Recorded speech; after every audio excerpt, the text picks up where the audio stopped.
আসসালামু আলাইকুম ওয়া রাহমাতুল্লাহি ওয়া বারাকাতুহু। আপনি ভালো আছেন? আলহামদুলিল্লাহ। পিছন থেকে একটু জোরে বলি আলহামদুলিল্লাহ। আজকে এই যে একটা পরিবেশ, সুন্দর পরিবেশ, এই পরিবেশটা তো এমনি এমনি আসেনি।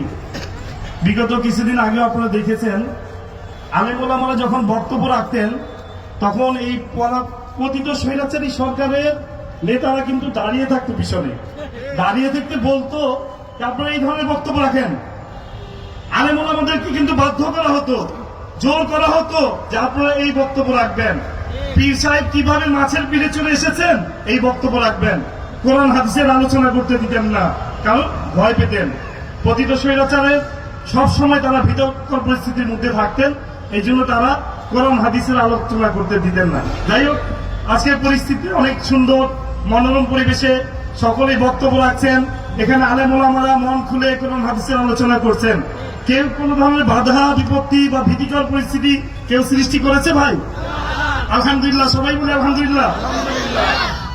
সমস্ত প্রশংসা, সমস্ত তারিফ সেই মহান দয়াময় আল্লাহ রাব্বুল আলামিনের জন্য, যে মহান দয়াময় আল্লাহর অশেষ দয়া এবং মেহেরবানিতে আজকে আমরা এখানে সকলেই উপকৃত হতে পেরেছি, এই কোরআনের মাহফিলে অংশগ্রহণ করতে পেরেছি। এই জন্য আল্লাহর দরবারে আবার শুকরিয়া জানাই, সবাই বলে আলহামদুলিল্লাহ।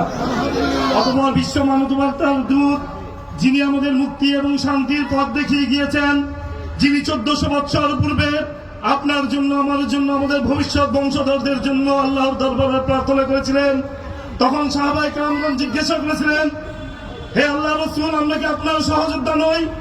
আমরা কি আপনার উম্মত নই? তখন প্রিয় নবী বলেছিলেন, তোমরা তো আমার সহযোগী, কিন্তু আমরা তাদের জন্য দোয়া করছি যারা আমাকে না দেখে আল্লাহর প্রতি বিশ্বাস স্থাপন করবে, আমার দ্বীনের প্রতি অটল থাকবে, আল্লাহর প্রতি বিশ্বাস স্থাপন করে দ্বীনের পথে পরিচালিত হবে। আমি সেই সমস্ত উম্মতদের জন্য আমি দোয়া করছি। কাজেই সেই প্রিয় নেতার জন্য আপনারা একবার মন খুলে বলেন, একবার দরুদ আদায় করা দরকার না? সবাই বলে আল্লাহুম্মা সাল্লি আলা, আল্লাহুম্মা সাল্লি আলা। প্রিয় নেতৃবৃন্দ, পবিত্র কোরআনে আল্লাহ পাক ঘোষণা করছেন, আল্লাযীনা ইসতানাবুত তাগুতা ইয়াবুদুহা ওয়া আনাবু ইলাল্লাহি লাহুমুল বুশরা ফাবাশশির ইবাদ।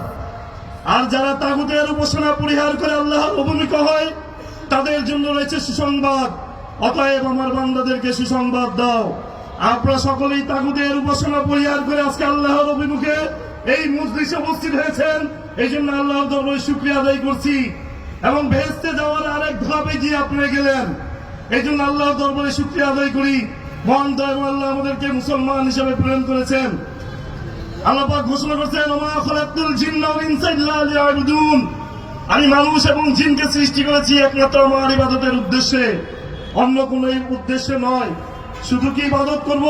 মানুষের পারিবারিক, রাষ্ট্রীয়, সামাজিক, অর্থনৈতিক প্রতিটি ক্ষেত্রে কিন্তু আল্লাহর আইন মেনে চললে ইবাদতের মধ্যে শামিল হয়, ঠিক কিনা ভাই? আলহামদুলিল্লাহ, আমরা আল্লাহর দ্বীনের পথে চলবো।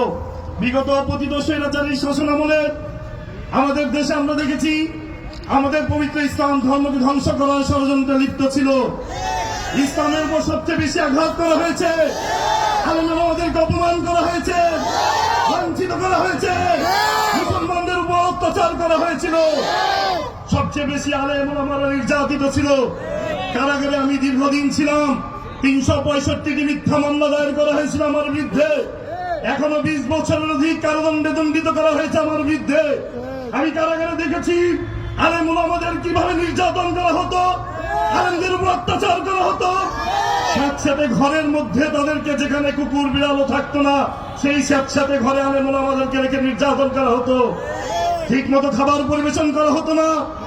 আমি অনেক আলেমকে দেখেছি, আমি যখন খাবার নিয়ে তাদেরকে গোপনে তাদের কাছে উপস্থিত হয়েছিলাম, তখন পুলিশরা দেখে আমাকে বারংবার নিষেধ করেছে, আপনারা এখানে আসবেন না, তাহলে আপনাদেরকে এখান থেকে ট্রান্সফার করে দেওয়া হবে, অন্য জেলখানায় পাঠিয়ে দেওয়া হবে। এইরকম ভাবে ইসলামের উপর এবং আলেম ওলামাদের উপর নির্যাতন করা হয়েছিল।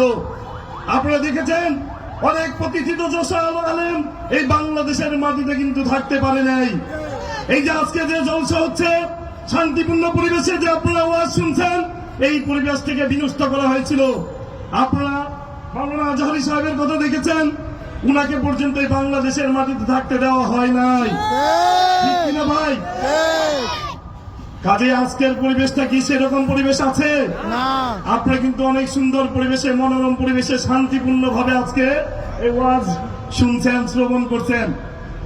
আবার এই সাম্প্রদায়িক সম্প্রীতি বিনষ্ট করার চেষ্টা করা হচ্ছে, মুসলমানদের উপর আবার অত্যাচার করার জন্য ষড়যন্ত্র করা হচ্ছে, বাংলাদেশের মাটিতে আবার সাম্প্রদায়িক দাঙ্গা বাঁধানোর ষড়যন্ত্র করা হচ্ছে। প্রকৃত স্বৈরাচারীর দোষর সেই মোদি আবার বাংলাদেশকে আক্রমণ করতে চায়। আচ্ছা ভাই, বাংলাদেশে কি কোন হিন্দুদের উপর আক্রমণ করা হয়েছে? কোন জুলুম করা হয়েছে? কোন মন্দির ভাঙা হয়েছে? আমরা কিছুদিন আগে মন্দির পাহারা দিয়েছি, অথচ ভারতবর্ষে আমাদের মুসলমানদের মসজিদ ভাঙা হচ্ছে, মসজিদের উপর আঘাত করা হচ্ছে, মুসলমানদের উপর নির্যাতন করা হচ্ছে। মোদীকে হুঁশিয়ার করে বলতে চাই, আপনার পতিত স্বৈরাচারী শেখ হাসিনাকে সাথে নিয়ে যত প্রকারের অত্যাচার, জুলুম, নির্যাতন করার ছক আসেন না কেন, আমরা মুসলমানরা বুকের তাজা রক্ত ঢেলে দিয়ে সেই সমস্ত অন্যায় অত্যাচারের বিরুদ্ধে প্রতিরোধ এবং প্রতিরোধ করে তুলব। আপনারা কি প্রস্তুত আছেন? 90% মুসলিম অধ্যুষিত রাষ্ট্রে যদি ইসলামের প্রতি আঘাত করা হয়, আপনারা কি শহীদের জন্য প্রস্তুত আছেন?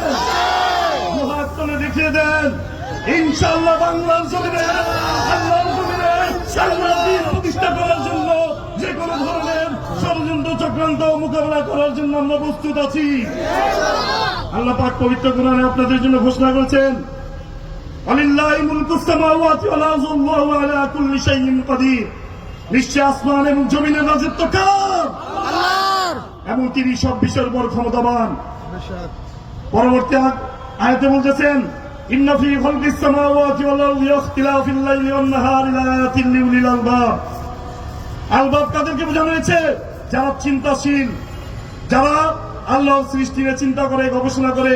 নিশ্চয় আসমান এবং জমিনের সৃষ্টি এবং দিন ও রাতের পরিবর্তনের মধ্যে রয়েছে চিন্তাশীলদের জন্য বহু নিদর্শন। চিন্তাশীল কারা? উলুল আলবাব কারা? আপনাদেরকে ভাবতে হবে, গবেষণা করতে হবে, চিন্তা করতে হবে। চিন্তা যদি না করেন তাহলে আপনাদেরকে কিন্তু জবাবদিহি করতে হবে, কুরআন পড়তে হবে। আমরা কুরআন থেকে দূরে সরে গিয়েছি, এই জন্য আজকে আমাদের উপর অত্যাচার হচ্ছে, জুলুম হচ্ছে, নির্যাতন করা হচ্ছে। আল্লাহ পাক পবিত্র কোরআনে আরেকটি আয়াতে ঘোষণা করেছেন, আফালা ইয়াতাদাব্বারুনাল কুরআনা আম আলা কুলুবিন আকফালুহা। তবে কি তোমরা কুরআন নিয়ে গবেষণা করো না, নাকি তো তোমাদের অন্তর সম্পর্কে তালাবদ্ধ? এই অন্তরকে তালাবদ্ধ অবস্থায় রাখবেন না। প্রতিদিন এক আয়াত, দুই আয়াত হলো কোরআন পড়ার চেষ্টা করবেন, হাদিস পড়ার চেষ্টা করবেন, কোরআন হাদিসের অনুযায়ী দেশকে এবং সমাজকে করার চেষ্টা করবেন, নিজেকে পরিশুদ্ধ করার চেষ্টা করবেন। আজকে আমাকে এখানে বক্তব্য দেওয়ার সুযোগ করে দেওয়ার জন্য আমি আপনাদেরকে ধন্যবাদ জানাই। যেহেতু এখানে আলেম ওলামা আছেন, ওনারা বক্তব্য দিবেন, কোরআন হাদিসের আলোকে আপনাদের সামনে তুলে ধরবেন। আমি আমার বক্তব্য এখানে সমাপ্তি ঘোষণা করব। আপনারা আমার জন্য দোয়া করবেন।